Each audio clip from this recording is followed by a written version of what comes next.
하나님의 말씀 보시겠습니다. 하나님의 말씀은 마태복음 26장 14절에서 30절의 말씀입니다. 마태복음 26장 14절에서 30절 말씀입니다. 자, 하나님의 말씀을 봉독합니다. 그때 12 중에 하나인 가룟 유다라 하는 자가 대제사장들에게 가서 말하되 내가 예수를 너희에게 넘겨주리니 얼마나 주려느냐 하니 그들이 은 30을 달아 주거늘 그가 그때부터 예수를 넘겨줄 기회를 찾더라. 무교절의 첫날에 제자들이 예수께 나와서 이르되 유월절 음식 잡수실 것을 우리가 어디서 준비하기를 원하시나이까? 이르시되 성한 아무에게 가서 이르되 선생님 말씀이 내 때가 가까이 왔으니 내 제자들과 함께 유월절을 내 집에서 지키겠다 하시더라 하라 하시니 제자들이 예수께서 시키신 대로 하여 유월절을 준비하였더라. 저물 때에 예수께서 12 제자와 함께 앉으셨더니 그들이 먹을 때에 이르시되 내가 진실로 너희에게 이르노니 너희 중에 한 사람이 나를 팔리라 하시니 그들이 몹시 근심하여 각각 여짜오되 주여 나는 아니지요. 대답하여 이르시되 나와 함께 그릇에 손을 넣는 그가 나를 팔리라. 인자는 자기에 대하여 기록된 대로 가거니와 인자를 파는 그 사람에게는 화가 있으리로다. 그 사람은 차라리 태어나지 아니하였더라면 제게 좋을 뻔하였느니라. 예수를 파는 유다가 대답하여 이르되 랍비여 나는 아니지요. 대답하시되 내가 말하였도다 하시니라. 그들이 먹을 때 예수께서 떡을 가지사 축복하시고 떼어 제자들에게 주시며 이르시되 받아서 먹으라 이것은 내 몸이니라 하시고 또 잔을 가지사 감사 기도하시고 그들에게 주시며 이르시되 너희가 다 이것을 마시라 이것은 죄사함을 얻게 하려고 많은 사람을 위하여 흘리는 바 나의 피 곧 언약의 피니라. 그러나 너희에게 이르노니 내가 포도나무에서 난 것을 이제부터 내 아버지의 나라에서 새 것으로 너희와 함께 마시는 날까지 마시지 아니하리라 하시니라. 이에 그들이 찬미하고 감람산으로 나아가니라. 아멘. 말씀을 통한 주의 은혜와 평강이 모인 모든 자들 가운데 넘치기를 축원합니다. 우리는 살다 보면 신뢰가 무너지는 순간을 경험할 때가 있습니다. 믿었던 사람이 등을 돌린다든지 가까웠던 관계가 배신으로 끝날 때 그 아픔은 단순히 섭섭하다라는 말로 표현하기에 부족할 정도입니다. 그런 경험은 사실 마음이 찢어지는 것과 같은 고통스러운 순간으로 다가오기 때문이죠. 더 깊은 아픔은 그 배신이 낯선 사람이 아니라 가까운 사람에게서 올 때입니다. 멀리 있는 원수의 공격보다 곁에 있는 친구의 배신이 훨씬 고통스러운 것이죠. 실제로 사람들은 이러한 아픔을 겪으면 사람에 대한 마음을 닫아버리고 다시는 누구도 믿지 않겠다라고 말하기도 하죠. 오늘 본문은 그보다도 훨씬 깊은 배신이 등장하고 있습니다. 예수님을 3년 동안 따라다니며 행하시던 말씀과 표적과 그러한 행동들을 가장 가까이에서 보았던 제자 중에 한 사람인 가룟 유다가 예수님을 팔아버리는 것이죠. 주님께 받은 은혜가 얼마나 큰지 누구보다 잘 알았던 제자가 그 은혜를 돈으로 계산해서 원수들에게 팔아버리고 있는 것입니다. 예수님께서는 그 사실을 알면서도 그와 함께 식탁에 앉으셨습니다. 유월절을 준비함에 있던 이 마지막 식탁은 사랑과 배신이 함께 있는 자리였던 것이죠. 유다는 주님을 팔기 위한 마음을 굳혔고 다른 제자들은 여전히 주님의 뜻을 완전히 이해하지 못하고 있는 상황 속에서 그 혼란과 어두움 속에서 예수님은 당신의 피와 살로 새 언약을 세우시며 사랑을 베풀고 계신 것이죠. 사람의 죄가 드러나는 자리, 혼란과 어두움의 그 자리에서 주님께서는 오히려 하나님의 은혜를 가장 밝게 드러내고 계신 것이죠. 우리는 이 유월절에 일어난 은혜의 식탁을 통해서 우리의 믿음과 복음의 중심이 어디에 있는지를 다시 깨닫는 시간 되기를 소망합니다. 14절을 보면은 이렇게 기록되어 있습니다. 그때 12 중에 하나인 가룟 유다라 하는 자가 대제사장들에게 가서 말하되, 가룟 유다는 예수님을 미워하는 종교 지도자들에게 예수님을 넘길 결심을 하였습니다. 마태는 그 시점을 그때라고 기록하고 있습니다. 여기서 그때라는 표현은 우리가 지난주에 살펴보았던 12절과 13절에서 이제 한 여인이 예수님께 향유를 부은 사건을 가리키고 있는 것이죠. 요한복음과 병행해서 보면 이 한 여인은 나사로의 누이였던 마리아로 추정되고, 마리아는 자신이 가지고 있던 가장 귀한 향유, 곧 순전한 나두 한 근을 꺼내어 예수님의 머리를 붓고 예수님의 발을 씻겼죠. 노동자의 1년 품삯에 해당하는 그 향유는 보통 여인의 결혼 지참금으로 쓰이거나 평생을 모아둔 전 재산과 같은 귀한 것이라고 학자들은 해석을 합니다. 그런데 마리아는 그것을 한순간에 깨트려 주님께 부어드린 것이죠. 이것은 단순한 헌신의 행위를 넘어서서 자신의 생애 전체를 주님께 드리는 믿음의 고백이었죠. 그녀는 예수님께서 이제 죽으실 것을 알았고, 그분의 죽음이 자신을 위한 구속의 죽음임을 믿는 가운데 그 죽음을 향해 나아가시는 주님께 준비하는 향기로운 예물, 사랑의 예물로서 그 향유를 드린 것입니다.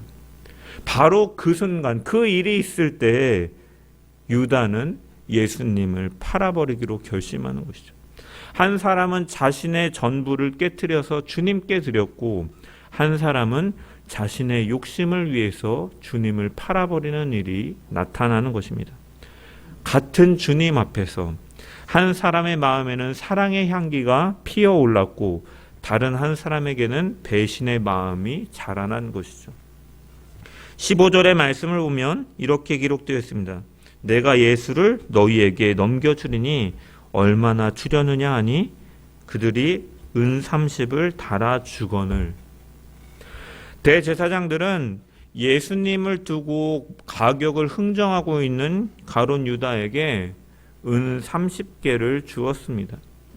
이 은 30개는 어떠한 것을 의미하느냐? 바로 노예의 값입니다. 출애굽기 21장 32절에 보면은 소가 만일 남종이나 여종을 받으면 소 임자가 은 30세겔을 그의 상전에게 줄 것이요 소는 돌로 쳐 죽일 것이니라 라고 기록되어 있습니다. 출애굽기 21장부터 23장까지는 언약의 서라고 불리는 부분인데, 이것은 10계명의 그 정신이 실제적인 삶 속에서, 일상 속에서 어떻게 적용되는지를 구체적으로 보여주는 규정들이 담겨 있는 것이 바로 언약의 서이죠.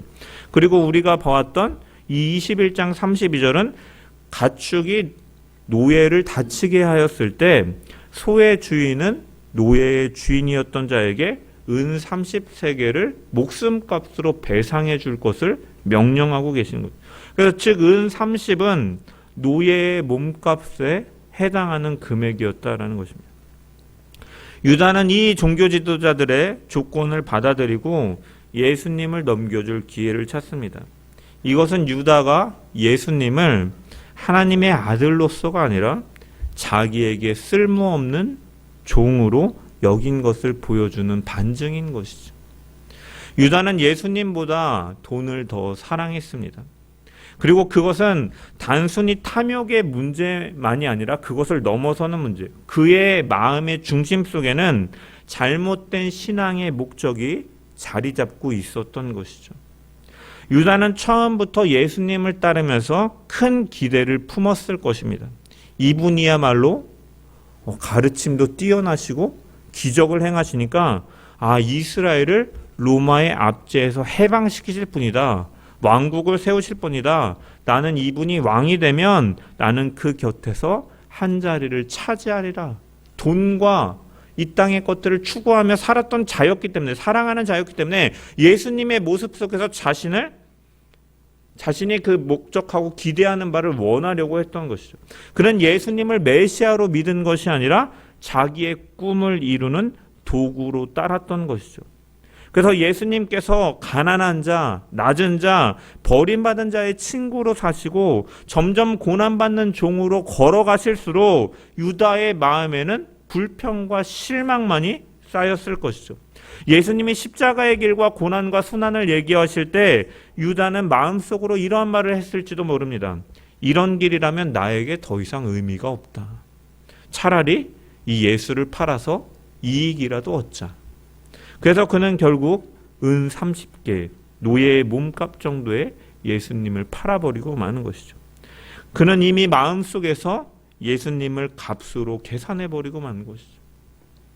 유다의 죄는 단지 돈을 사랑한 것뿐이 아니라 하나님을 수단으로 삼는 신앙이었던 것이죠.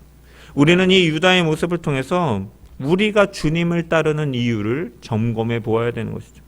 혹시 예수님을 믿으면 잘 될 것이다.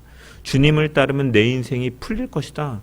복을 받아서 이 땅에서 잘 살 것이다 라는 그러한 기대 속에서 혹시 신앙의 길에 서고 있지는 않은가.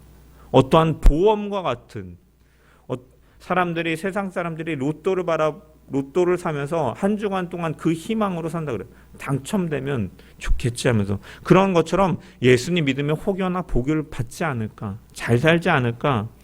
우리는 주님을 통해서 복을 얻는 것을 기대하면서 그 주님을 따르는 것이 아니라 주님 그 자체가 복임을 믿고 주님께서 내 뜻대로 역사하지 않으셔도 십자가의 길로 이끄셔도 여전히 그분을 믿고 사랑하고 따르는 자로 신앙의 길로 나아가야 될 줄 믿습니다. 유다는 예수님을 내 뜻대로 행하지 않으시는 분이다라는 이유로 떠났지만 참된 제자는 예수님이 나의 뜻보다 크신 분이다라는 믿음의 고백 속에서 그분의 곁에 머무는 자인 줄 믿습니다. 결국 참된 신앙의 본질은 예수님을 통해서 무엇을 얻을까가 아니라 예수님이 누구신가에 있는 것이죠. 예수님을 이용하는 신앙은 결국 예수님을 배신하고 말지만 예수님을 사랑하는 신앙은 끝내 주님과 함께 영광의 자리에 이르게 될 줄 믿습니다. 주님은 우리가 주님을 이용하는 신앙이 아니라 주님을 바로 알고 그분을 사랑하는 신앙으로 서기를 원하십니다. 주님을 이용하는 신앙에서 주님을 바로 알고 바로 사랑하는 가운데 그 주님을 향한 사랑과 헌신을 드리는 신앙으로 그 주님 앞에 은 30의 길이 아니라 향유 옥합의 길로 나아가는 저와 여러분 되시기를 주의 이름으로 간절히 축원합니다. 계속해서 본문을 보면 17절의 말씀을 보면 이렇게 기록되어 있습니다. 무교절의 첫날에 제자들이 예수께 나와서 이르되 유월절 음식을 어디서 잡수실 것을 우리가 어디서 준비하기를 원하시나이까? 제자들의 질문은 단순히 식사 장소를 묻는 의미가 아니었죠. 유월절은 유대인들에게 출애굽 사건을 기념하고 하나님께서 어린 양의 피로 자기 백성을 구원하신 날을 기억하고 기념하는 절기입니다. 그래서 유월절이 다가오면 모든 가정은 예루살렘으로 올라가 준비를 하죠. 제자들이 예수님께 유월절의 음식을 어디서 드시겠냐, 어디에 준비할까라고 묻는 것도 이러한 유대인들의 행하던 절차에 따른 것이죠. 그런데 여기 보면 이 과정 가운데 마태는 이 무교절의 첫날이라고 그 시점을 묘사하고 있습니다. 이 시점은 성경학자들 사이에서 자주 논의되는 주제입니다. 출애굽기 12장을 보면은 이 유월절과 무교절은 사실 구분되어서 언급되어지는 절기이죠.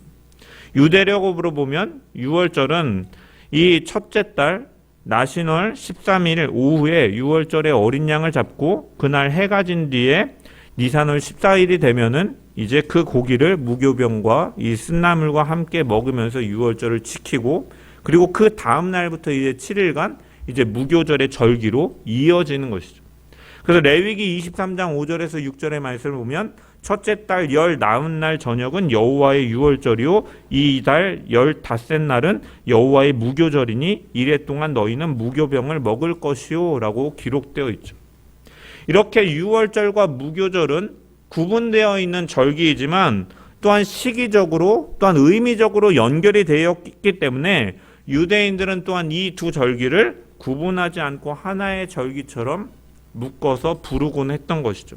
그래서 성경에서도 이러한 표현을 직접적으로 확인할 수가 있는데 누가복음 22장을 보면은 유월절이라 하는 무교절이 다가오매라고 기록되어 있죠. 그래서 누가는 유월절을 곧 무교절이라고 부르면서 동일한 절기처럼 언급하고 있는 것이죠. 그래서 유월절이 끝나면 바로 무교절이 시작되는 구조이기 때문에 이제 유대인들은 유월절과 무교절 절기 전체를 가리켜서 유월절 절기다 혹은 무교절 절기다라고 불렀던 것이죠. 그래서 우리로 치면은 우리가 마침 명절이라고 말할 때 추석을 말할 때 추석 명절 당일만을 말하는 것이 아니라 그 앞뒤에 쉬는 연휴까지도 가리켜서 우리가 추석이라고 표현하는 것처럼 사실 이 유월절과 무교절은 이렇게 교차되어서 표현되기도 하는 절기인 거예요. 그래서 오늘 본문인 마태복음 26장 17절에서 말하는 이 무교절의 첫날에 제자들이 예수께 나와 이르되라는 이 구절은 문자적으로 무교절만을 뜻하는 것이 아니라 유월절 준비를 포함하는 넓은 의미의 절기 표현으로서 우리가 해석하는 것이 바람직한 거예요.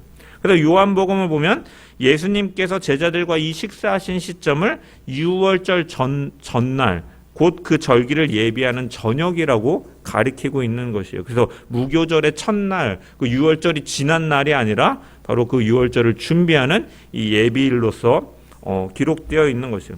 그리고 이 무교절의 첫날이라고 이 표현은 이제 예수님께서 십자가의 어린 양으로 이제 드려지실 때가 다가왔음을 또한 암시하는 구절이기도 하는 것이죠. 이 시점은 단순히 절기를 준비하는 날로서만이 아니라 하나님께서 오래전부터 계획하신 구원의 시간이 도래하였음을 암시하기 위해서 마태는 이렇게 무교절의 첫날에 유월절의 첫날에라는 표현을 통해서 예수님께서 그 유월절의 어린 양이 되실 것임을 암시하고 있는 것이죠. 그래서 이스라엘 백성들은 출애굽 당시에 어린 양의 피로 심판을 면하고 자유를 얻었던 것이죠. 해방을 얻은 것이죠. 그 피는 문설주에 발라지고 그 피를 보고 죽음의 사자는 그 집을 넘어가게 되므로 죽음에 이르지 않고 구원과 자유를 얻게 된 것이죠.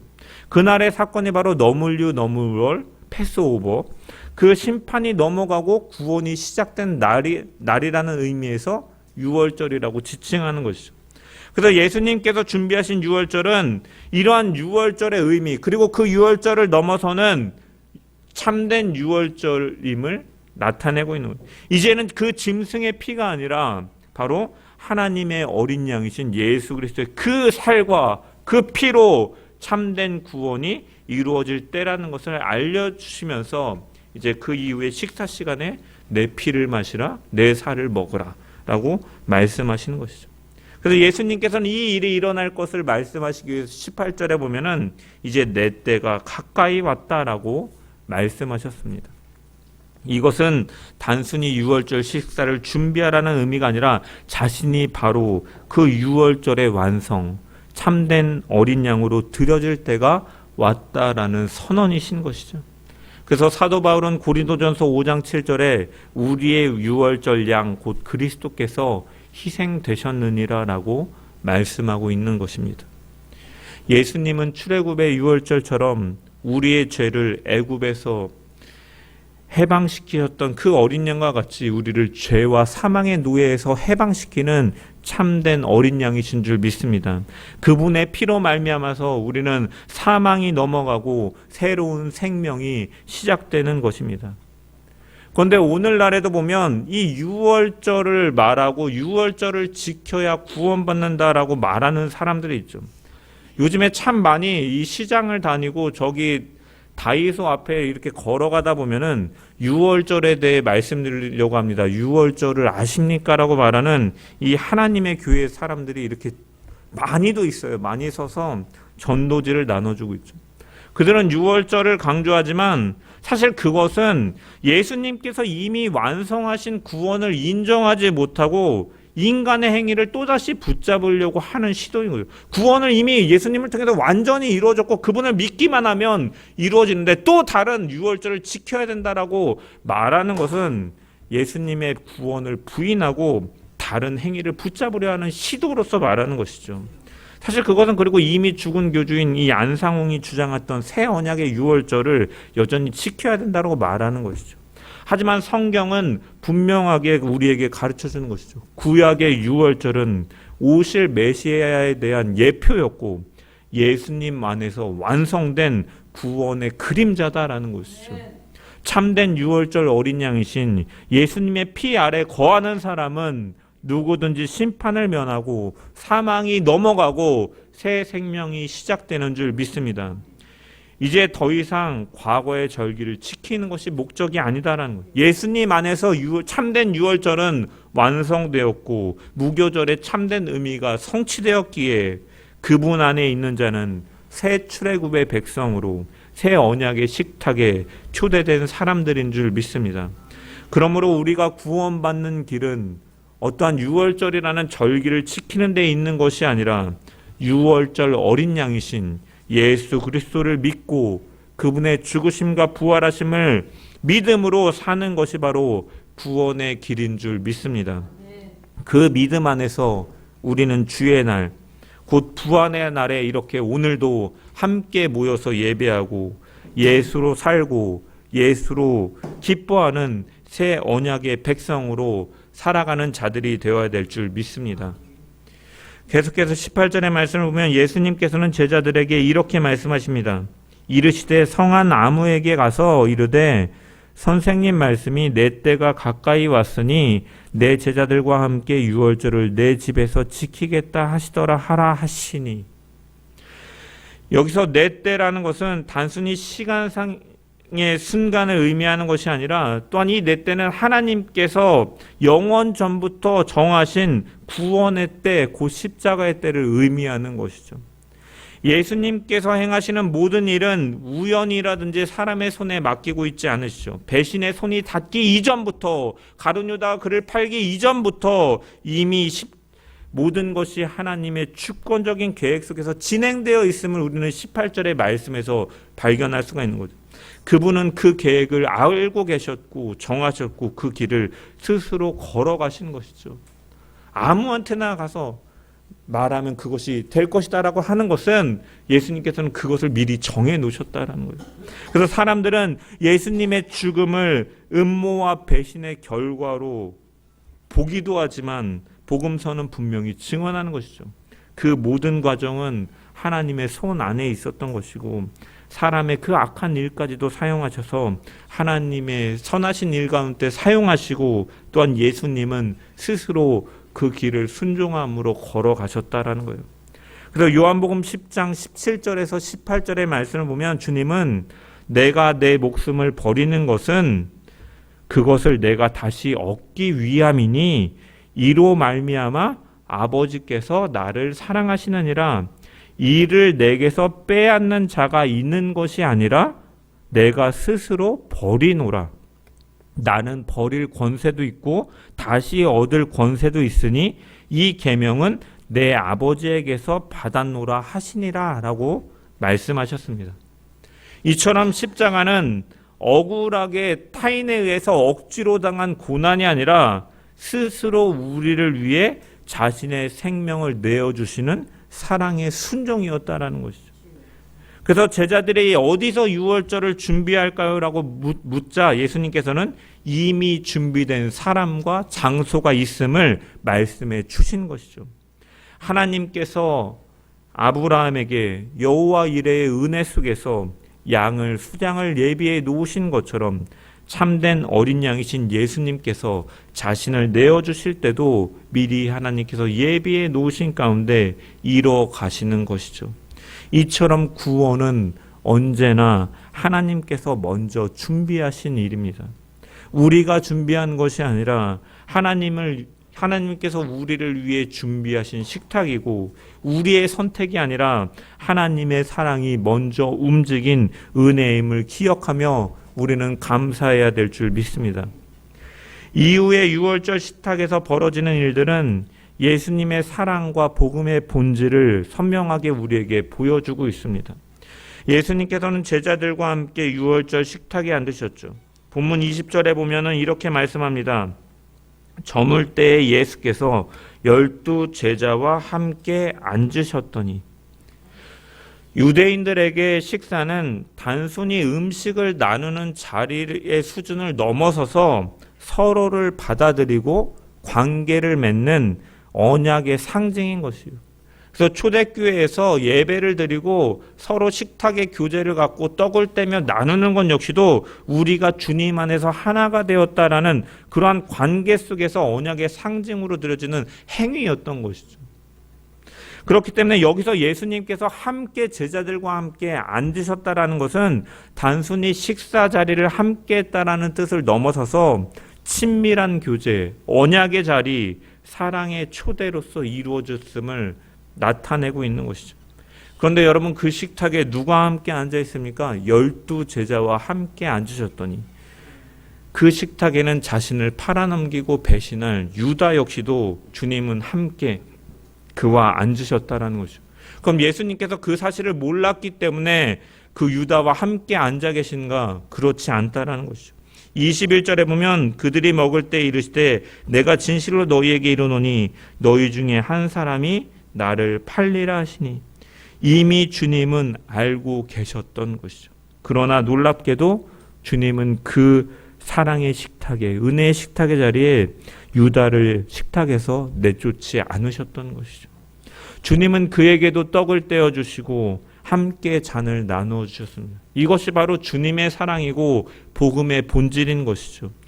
우리의 기준이라면 그런 사람은 자격이 없기 때문에 제외시켜버려야 될 텐데 라고 생각하겠지만, 예수님의 은혜의 식탁은 자격이 아니라 은혜로 채우고 계시는 것이죠. 그리고 그 자격 없는 모습은 가룟 유다뿐만이 아니었음을 또한 본문은 드러내고 있죠. 21절과 22절에 보면 예수님께서 제자들에게 너희 중 하나가 나를 팔리라라고 말씀하시니까 제자들은 몹시 근심하여 각각 여짜오되 주여 나는 아니지요 라고 근심하고 있습니다. 이 말은 단순한 의문문이 아닙니다. 헬라어 원문을 보면 부정 의문문으로 나는 아니야, 절대 아닐 거야 라고 스스로를 확신하고 있는 질문이죠. 그렇지만 우리가 사실 그 확신이 얼마나 주님 앞에서 불완전하고 변화될 수 있는 것인지 우리는 잘 알고 있죠. 그 뒤에 나오는 이제 베드로의 이야기가 나오는데, 베드로를 보면 주님 내가 주와 함께 죽을지언정 주님을 결코 부인하지 않겠습니다라고 장담했지만 그는 그날 밤에 3번이나 주님을 부인하는 것이죠. 이처럼 제자들의 이 반응은 사실은 믿음의 고백이 아니라 자기 확신의 기초에서 말하고 있는 것이죠.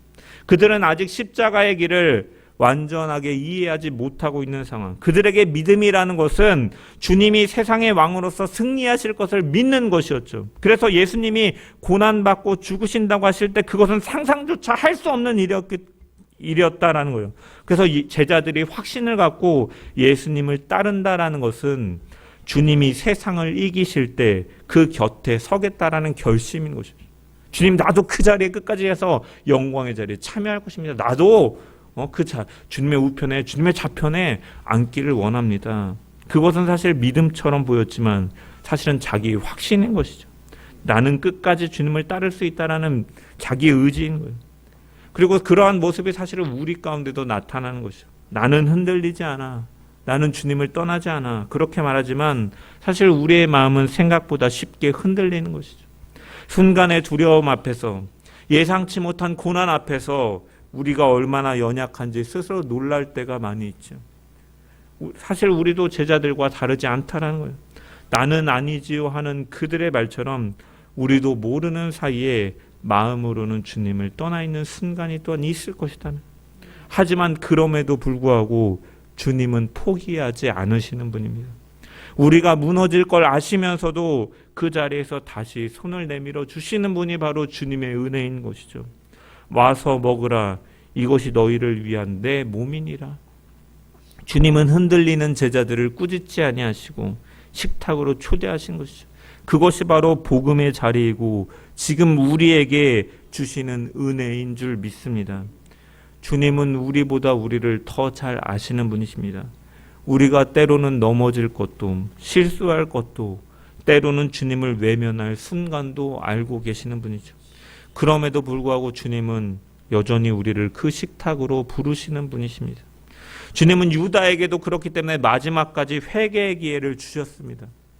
그의 손에 떡을 쥐어주시며 나를 팔 자가 너다라고 말씀하실 때 그것은 단지 폭로가 아니었죠. 정죄의 선고가 아니라 회개로 부르시는 마지막 호소였습니다. 왜냐? 고대 식탁 문화에서 주인이 손수 이 떡 한 조각을 집어서 그에게 건네는 행위는 이 그에 대한 영예와 친밀감의 표현이기 때문이에요. 그래서 요한복음은 한 조각을 적셔 그 가룟유다에게 주셨다라고 기록되어 있죠. 그러니까 예수님께서는 유다를 공개적으로 모욕하고 그를 내보내기 위해서 이렇게 말씀하고 계신 것이 아니라 가장 부드러운 방식으로 나는 여전히 너를 사랑한다, 은혜의 자리에 초대한다 라고 지금이라도 돌아오라라고 행동하시는 그 은혜의 손길이었던 것이죠.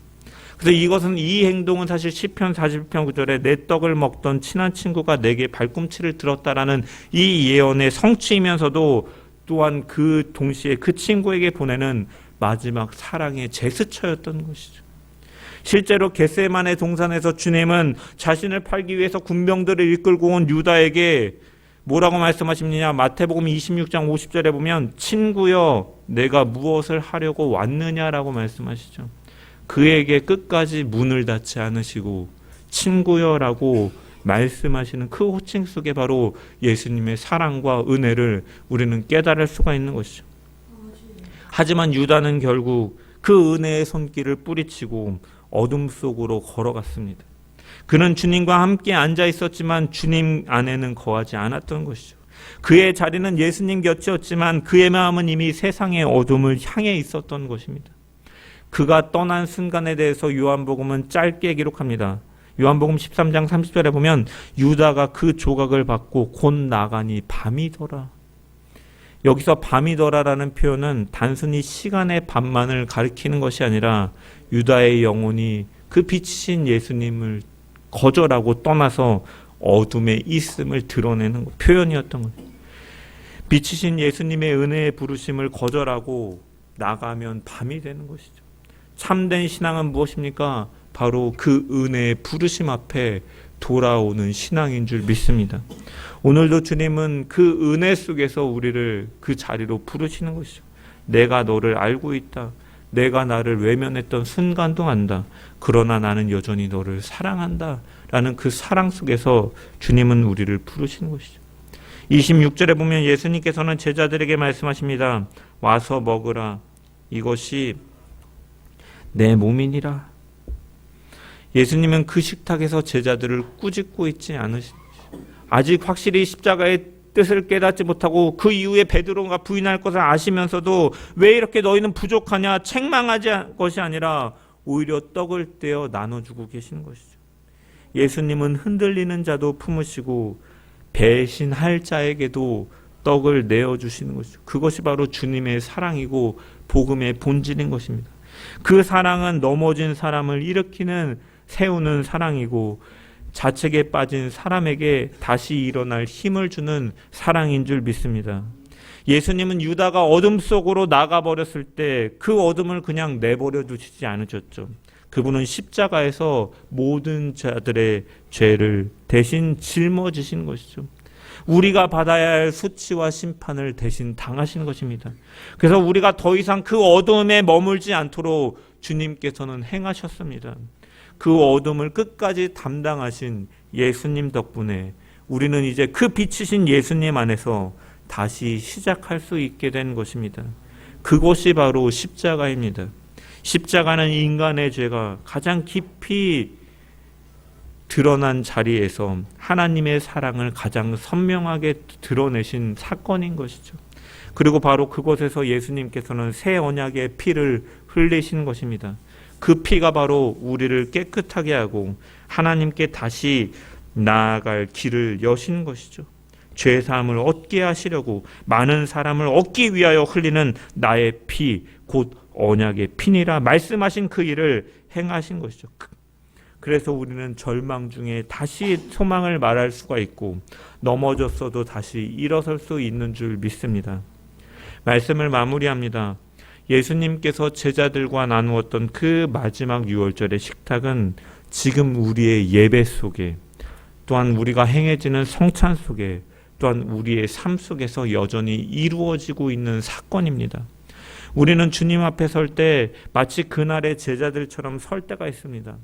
누군가는 유다처럼 마음이 흔들릴 때가 있고, 누군가는 베드로처럼 자신만만하다가 무너진 때도 있습니다. 누군가는 그저 따라왔지만 아직 주님을 깊이 십자가를 길을 완전히 깨닫지 못한 것처럼 주님을 아직 깊이 알지 못하는 자도 있을 것입니다. 하지만 그럼에도 불구하고 주님은 오늘도 말씀하시는 것이죠. 와서 먹으라. 이것이 너희를 위한 내 몸이니라. 와서 먹으라. 이것이 너희를 위하여 흘린 내 피니라. 내 피가 너희를 구속하고 너희에게 생명을 주리라. 바로 그 주님은 오늘도 은혜의 자리로, 그 은혜의 식탁으로 초대하시는 분이신 것이죠. 그분의 식탁은 흠없는 자의 자리를 위한 것이 아니라 용서받은 죄인의 자리인 줄 믿습니다. 우리는 우리의 완벽함이 아니라 그분의 피로 씻긴 은혜로 나아가는 것이죠. 주님의 십자가에서 그 피를 흘리시며 이것이 많은 사람을 위하여 흘리는 나의 피, 언약의 피니라라고 말씀하셨고, 그 피가 바로 우리를 하나님께로 돌아가게 하는 새 길이 된 줄 믿습니다. 이제 우리는 더 이상 유월절의 어린 양을 잡을 필요가 없습니다. 참된 어린 양이신 예수님께서 단번에 자신을 내어주셨기 때문이죠. 그러므로 우리는 유다처럼 떠나지 말고 베드로처럼 실패 후에도 돌아가는 믿음으로 서가는 자들 되기를 소망합니다. 사람은 넘어질 수 있지만 주님께 돌아오는 사람은 결코 버림받지 않는 거예요. 그 식탁은 완전한 자의 자리가 아니라 돌아오는 자를 위한 자리이기 때문이죠. 예수님은 그날 식탁에서 말씀하시죠. 이것은 너희를 위하여 흘리는 나의 피다. 나를 기억하라. 그 말씀 속에는 이런 의미가 담겨 있는 것이죠. 나는 너희의 과거를 덮어주고 너희의 오늘을 품어주고 너희의 내일을 새 언약으로 이끌겠다라고 말씀하시는 것입니다. 주님은 그렇게 우리의 전생애를 붙드시는 분이신 줄 믿습니다. 사랑하는 여러분, 신앙의 중요한 것은 내가 얼마나 강한가가 아니라, 내가 완벽해서가 아니라 누군가를 붙잡고 있느냐가 바로 본질인 것이죠. 나를 위하여 피 흘리신 예수 그리스도를 붙잡는 것이에요. 앞이 보이지 않고 길이 막힌 것 같아도 주님이 나를 사랑하신다, 그 은혜 자리로 나를 부르신다라는 것을 확실히 붙잡고 걸어가는 것이 바로 믿음인 줄 믿습니다. 우리의 손은 약하지만 그분의 손은 결코 약하지 않습니다. 우리가 그 손을 붙드는 것이 아니라 그분이 우리를 붙드시는 것이 바로 복음입니다. 그러니 오늘 하루도 우리는 두려워하지 말고 주님이 나와 함께 하신다는 그 은혜 속에서 한 걸음 한 걸음 내딛고, 때로는 흔들리고 때로는 내가 주님으로부터 멀어져 있을 때 그 은혜를 기억하며 돌아가는 복된 삶을 살아가는 복된 성도들 되기를 주의 이름으로 간절히 축원합니다.